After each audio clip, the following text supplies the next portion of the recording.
Yonge and Steeles right now. This is where the crowd's really starting to build, but I was making my way up actually from Finch Station about an hour ago, and already we're starting to see a massive crowd building there. We're expecting that for the hours to come, and because of that, there are road closures in effect.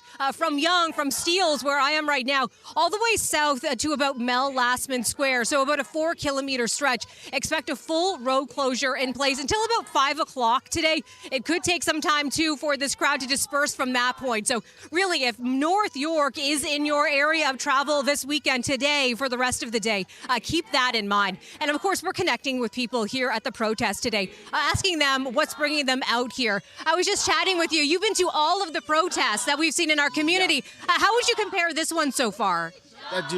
We are here to support our people, to amplify their voice. They loudly shut, and they loudly say that the King Reza Pahlavi is the alternative they want for the future of Iran. And unfortunately, the Islamic regime killed so many people, thousands of people. And it's the only things that we need is peace for our nation. And we need that the Canadian government, especially Mark Carney, hear the voice of our people, support us, support our people, and that's all. And thank you. What does it mean to you to see such a massive crowd like this in support of your cause? Because the people in my country, they're just looking for the freedom of the Islamic regime, that they deny all the rights in their life. And nobody's hear their voice, and nobody listen to them. And all the supporters all around the world ignore my people. And here, and we hope that the government of Canada and your network and everybody who have the microphone to amplify the people of my country, do it for us. And what has your communication been like with people in Iran, family and friends, over these last, nearly 2 months now?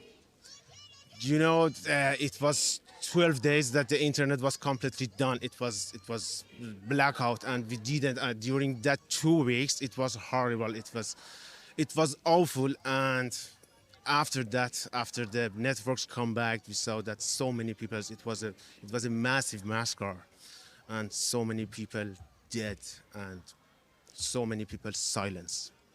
And you're bringing a voice to them today. We are supportive. We are standing here for you, and we won't sit down until everything's changed, until our country be free. Thank you so much for that. Thank you. We're starting to see some of the rally move its way onto Yonge Street now. I mean, you can see flags kind of as far as the eye can see. I wonder if I could walk this way just to show you more of the crowd. Come this way with me here. People handing out dates, people handing out flowers, by the way. Very much a peaceful gathering, and that's certainly what we've seen at a number of these rallies in recent weeks. The crowd still building here, and obviously people in this area want to keep this in mind if you're moving through this area. It's also affecting TTC, by the way, Arda. The bus that goes down Yonge Street, it's being diverted to a different route. And people are also being told, especially at North York Center, that subway station, to be aware that there may be some crowd control measures because we're expecting a lot of people in and out of that area in particular.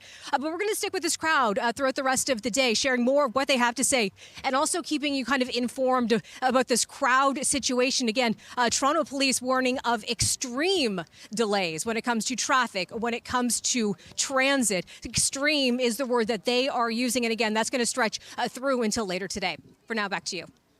Thank you so much for this. Melissa Duggan is at Yonge and Steeles, and there is a protest happening with 200,000 people. If that estimate holds, it's one of the biggest Toronto has ever seen.